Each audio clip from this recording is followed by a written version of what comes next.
নমস্কাৰ কেকেছ ব্লগ সাপোৰ্টগ্ৰাম এইটো ভিডিঅ'ত শংকৰদেৱ শিশু বিদ্যা নিকেতনৰ প্ৰথম শ্ৰেণীৰ 6 মাহিলী পৰীক্ষা 2025 ৰ সিলেবাস সম্পৰ্কে আলোচনা কৰিম। প্ৰথমে লৈছো অসমীয়া বিষয় মাতৃভাষা অসমীয়া অফলা হৰবৰ্ণ লিখোৱা হৰবৰ্ণৰ শব্দবোৰ মুখস্থ লিখা খালি ঠাই পূৰ কৰা সজাই লিখা থাকিব লগতে কফলা ব্যঞ্জন বৰ্ণ লিখিবলৈ দিব। ব্যঞ্জন বৰ্ণৰ কৰ পৰা ইয়লৈ শব্দবিলাক খালি ঠাই পূৰ কৰা সজাই লিখা শব্দ শিকোৱা দুই বৰ্ণৰ হাতৰ আখৰ অভ্যাস কৰাব। ব্যঞ্জন বৰ্ণৰ তৰ পৰা নলৈকে শব্দবোৰ খালি ঠাই পূৰ কৰা সজাই লিখা আখৰ জটনি নমন গীতৰ সুৰত মুখস্থ কৰাব। ইয়াৰ মূল্যাংকন নহয় অৰ্থাৎ পৰীক্ষাত এটু নালাগে। লগতে শব্দ শিকোৱা দুই বৰ্ণৰ তিনি বৰ্ণৰ বাক্য শিকোৱা সজাই লিখা আদি হৰচিহ্ন। ইয়াৰ উপৰিও ৰেলগাড়ী কবিতাটো লাগিব।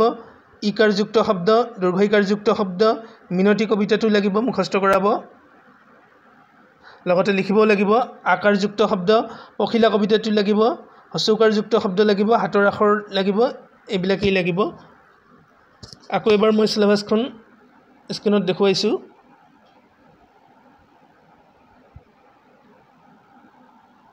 এইবাৰ আহিছো গণিত বিষয়লৈ। গণিত লাগিব অধ্যায় 1 2 3 4 আৰু 7। এইবাৰ আহিছো ইংৰাজী বিষয়লৈ। ইংৰাজী অৰেল আৰু ৰিটেন দুটা ভাগত ভাগ কৰা হৈছে। তাৰ উপৰি ডিক্টেশ্যন থাকিব আৰু লেসন ৰিডিং থাকিব।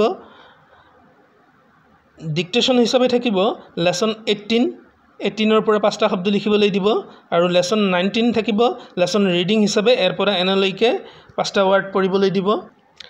অৰেল অৰ্থাৎ মৌখিকৰ ভিতৰত থাকিব লেসন 1 ABCD সং, লেসন 2 চৰাইৰ ছবি দেখুৱাই আচাৰ্যই ইংৰাজীত নাম সুধিব 5টা লৈকে, লেসন 6 ফ্ৰুইটছ অৰ্থাৎ ফলৰ নাম শিকাব 5টা, lesson 5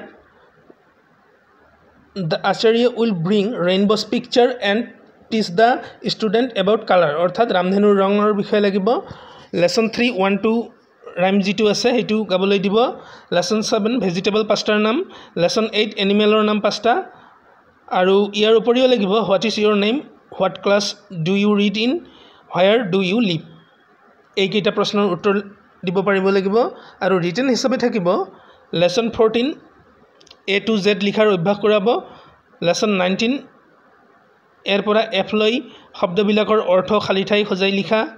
lesson 15 A to Z small letter যিবিলাক আছে এইবিলাক লিখিবলৈ দিব। Lesson 4 The Acharya will bring some charts of the class and teach the student color and picture অৰ্থাৎ ৰঙৰ বিষয়ে ধাৰণা দিব। লেসন 19 জিৰ পৰা এন লৈকে শব্দ অৰ্থ খালি ঠাই সজাই লিখা অৰ্থাৎ শব্দ অৰ্থ খালি ঠাই সজাই লিখা এইবিলাক থাকিব এৰ পৰা এন লৈকে। ইয়াৰ উপৰিও থাকিব লেসন 13 ছবি সহ মিলাবলৈ দিব আৰু ছবি অঁকা আৰু হস্তকলাৰ কি থাকিব সেয়া মই দেখুৱাইছো।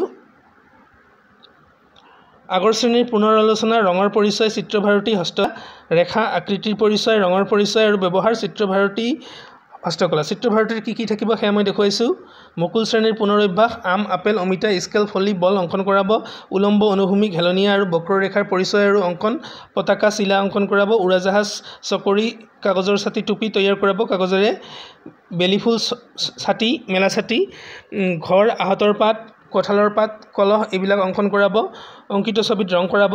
এইকেইটা ছবিত ৰঙো কৰাব। লগতে কাগজেৰে AVWMN এইবিলাক বনাবলৈ শিকাব। লগতে বিচনী বেগ নাও আদি তৈয়াৰ কৰাব। পাঠ্যক্ৰমৰ লগত সংগতি ৰাখি সহজ ছবি কিছুমান অঁকাবলৈ শিকাব। এইবাৰ আহিছো পৰিৱেশ বিজ্ঞান বিষয়লৈ। পৰিৱেশ বিজ্ঞান লাগিব 6 মাহিলী পৰীক্ষাত পাঠ নং 1 পৰা আৰম্ভ কৰি পাঠ নং 6 লৈকে।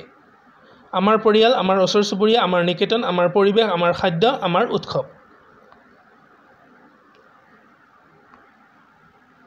এইবাৰ আহিছো নীতি শিক্ষা। নীতি শিক্ষা লাগিব হনৰ কণী পৰা ৰাজহাঁহ শহা আৰু কাছ মূৰ্খ ছাগলী বগলী আৰু কেঁকৰা বন্ধু বান্ধৱীৰ লগত কেনে ব্যৱহাৰ কৰিব লাগে আলিবাটত চলাচল কৰাৰ নিয়ম প্ৰাতঃস্মৰণমৰ প্ৰথম শ্লোক আলহী আৰু জ্যেষ্ঠজনক কেনে ব্যৱহাৰ কৰিব লাগে।